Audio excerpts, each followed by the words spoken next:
Bonjour à tous, je suis Marie-Gabrielle Taka et nous sommes aujourd'hui le 5 mars 2025.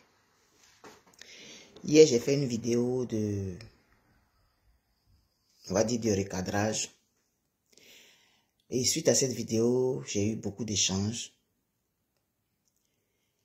Il y a beaucoup de personnes qui m'ont contacté inbox avec qui j'ai échangé longuement. Et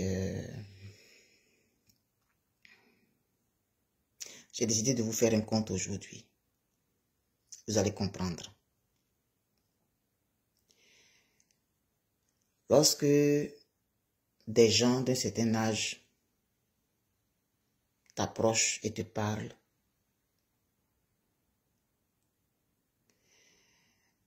des personnes qui malgré leur âge sont sur la toile, des personnes qui te suivent depuis des années, qui te manifestent, qui te témoignent un certain respect et beaucoup de considération, malgré la différence d'âge qu'il y a entre vous.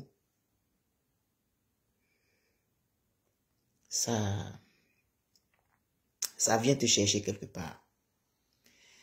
J'ai passé une nuit assez difficile, compte tenu de mes pensées, compte tenu de mes réflexions. Alors je fais une vidéo aujourd'hui. Vous allez comprendre. Je dis merci à ces personnes pour la considération, pour le respect. Et voilà. J'ai déjà raconté ce conte-là.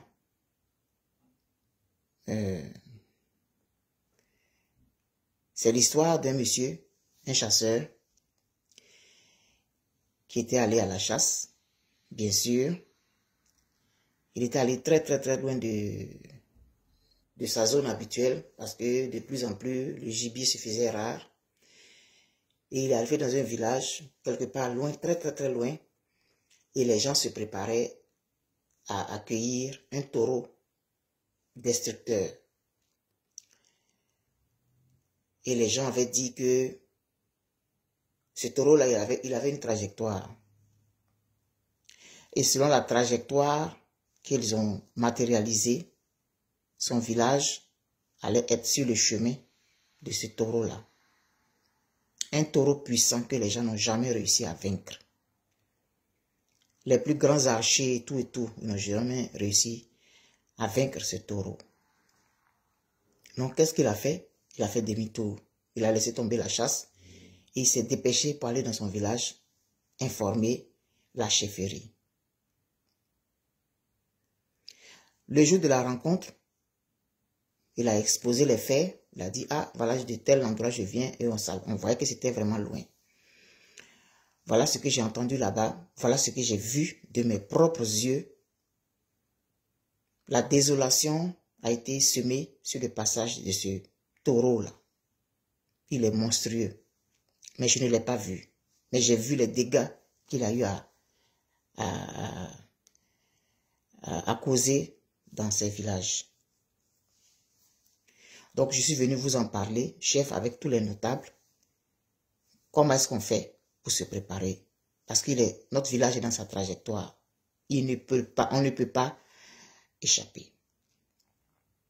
Et le chef a dit, bon, je donne la parole à chacun.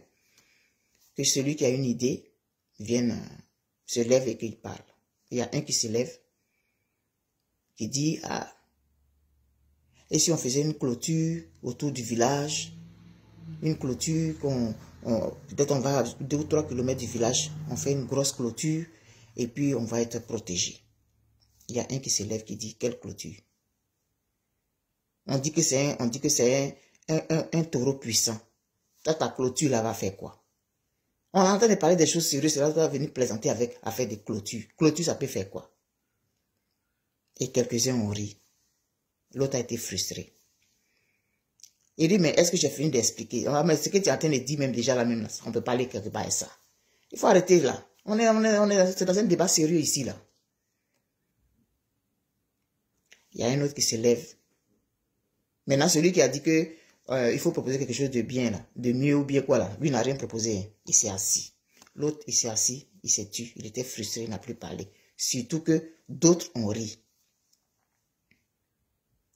Il y a un qui se lève, qui dit, ah, on peut mettre à l'entrée, vers l'entrée du village là-bas, on peut mettre de la nourriture empoisonnée, un truc comme ça. C'est celui qui va venir manger, et puis c'est celui qui va mourir.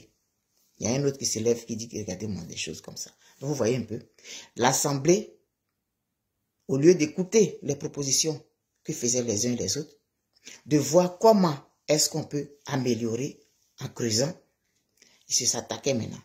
Chacun avait quelque chose dans le cœur depuis longtemps. Donc, il attendait l'occasion que l'autre parle pour venir lui parler mal. Et donc, ils ont fait comme ça, c'est devenu palabre. Le chef essaie de calmer, mais c'est pas possible. Lui là se lève, il soutient celui-là qui a dit ça. Et puis l'autre là, il soutient lui là. Et puis là, quand tu étais enfant là, tu avais fait ça. Pendant la circoncision, tu m'avais fait ça. Donc, ça a été une occasion de règlement de compte. Finalement, les gens qui étaient allés parler de la suivi du village, ils ont laissé tomber le sujet, mais ils ont préféré régler leurs problèmes personnels. Des problèmes de 1900 tchoué, des choses quand ils étaient enfants. Et puis lui là, il guettait cette fiancée-là. Et puis l'autre là a réussi à la prendre. Et puis blablabla. Et puis blablabla. Ils sont restés là à se battre. Verbalement. Ils ont même failli en venir aux mains. Finalement, le sujet qui les intéressait tous là, ils n'ont pas pu le régler. Parce que chacun était dans sa tour d'ivoire, chacun avec ses convictions, chacun avec ses choses, lui là, et puis celui-là. Donc, vous comprenez ce que je veux dire. Le roi a convoqué une deuxième réunion. Parce que le monsieur est venu dire, je vous dis que les jours approchent, hein. Le taureau là, il s'approche, hein. Si on ne trouve pas une solution ensemble là, pour préserver notre village là, ça ne va pas être bon, hein. Il a convoqué une deuxième réunion. Entre-temps, ce qui s'est passé à la réunion précédente, là, celui qui a proposé clôture, là, le roi lui a demandé, bon, ce que tu voulais dire là, est-ce que tu peux mieux, tu peux mieux creuser? Il dit, je ne peux pas creuser. Quand je me suis levé ici, j'ai parlé là. Quand les gens ont ri là, toi le chef, tu as dit quoi? Quand les gens se sont moqués de moi là, tu as dit quoi? Quand lui là, il est venu se moquer de ma proposition là, est-ce que toi tu as tranché? Est-ce que tu as dit quelque chose? Je n'ai rien à dire. Celui qui a proposé la nourriture empoisonnée, on lui a demandé, il a eu la même réaction. Il dit, je soutiens l'autre. Il y a un qui dit, bon, moi ce que je vois comme solution, est-ce qu'on ne peut pas faire un gros trou, un peu loin du village là-bas, un gros trou dans lequel, et puis on va mettre des branches dessus, s'il vient, il va tomber dedans. Il y en a qui ont trouvé que ce n'était pas une bonne idée, puisque personne ne connaissait la grosseur du taureau. Et puis d'ailleurs, même celui qui est allé dire là même, qui est venu dire là même, qu'est-ce qui prouve que ce qu'il dit est vrai? Qu'est-ce qui prouve que ce que lui il est en train de dire là même, c'est vrai même? On est en train de se fatiguer, on est là, ça fait des jours, on est là, taureau là, il n'a qu'à venir maintenant. Toi, tu n'as pas vu, lui là, est-ce que toi tu as vu le taureau? Je n'ai pas vu, mais j'ai vu les dégâts. Mais tu n'as pas vu le taureau. Donc le taureau là, sa forme là, c'est comment? Donc le trou qu'on va faire, on n'a pas vu le taureau. Comment? Et puis, ils se sont séparés encore que de poissons. Finalement, le sujet n'a pas été traité. Le village, finalement, n'a pas été protégé. Et chacun est rentré chez lui avec sa rancœur dans le cœur. En oubliant l'intérêt commun, en oubliant l'intérêt, ce qui les réunissait. Et puis les jours ont passé. Après maintenant, taureau là vient pas. On dit, mais donc, toi, finalement, tu avais menti alors. Donc, une nuit, voilà, le taureau est arrivé dans le village. Il a cassé ce qu'il pouvait casser. Il a piétiné ce qu'il pouvait piétiner. Les femmes enceintes qui ne pouvaient pas courir. Les bébés, les enfants, les vieillards, il a piétiné tout ce qu'il pouvait piétiner. Il a cassé les maisons et puis il a continué dans sa trajectoire. Les survivants, ils ont eu le temps de réfléchir. Mais je m'arrête là. Que chacun médite ce que je viens de dire. Que chacun réfléchisse à ce que je viens de dire. Que chacun s'accroche à son parti politique. Que chacun soit sûr que c'est lui qui a la vérité. que ceux qui font les vidéos sur les réseaux sociaux continuent d'insulter les différents leaders politiques. Que chacun continue de faire des calomnies sur celui-là, sur celui-là. Que chacun prenne la vie privée des gens qui viennent mettre sur la place publique. Que chacun soit sûr que c'est son parti qui est le meilleur, que c'est son leader qui est le meilleur, que c'est lui-là qui a la vérité, et puis blablabla. Continuez.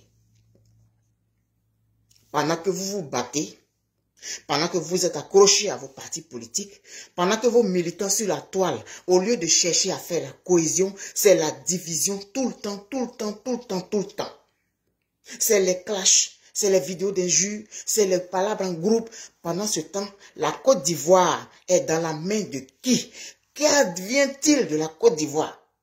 Pendant que vous êtes occupés à prouver que l'idée de clôture, ce n'est pas la meilleure, pendant que vous êtes occupés à déconstruire celui qui a dit que empoisonner, faire de la nourriture empoisonnée à mettre sur la route, ce n'est pas une bonne idée, pendant que vous êtes occupés à régler des problèmes de quand vous étiez enfant, quand on est allé faire la circoncision, tu marchais, pendant que celui-là est sûr que sa fiancée là, l'autre l'a appris parce que pendant que vous êtes en train de faire ça, le taureau il arrive, il va piétiner tout le monde. Aujourd'hui, la Côte d'Ivoire est à quel niveau?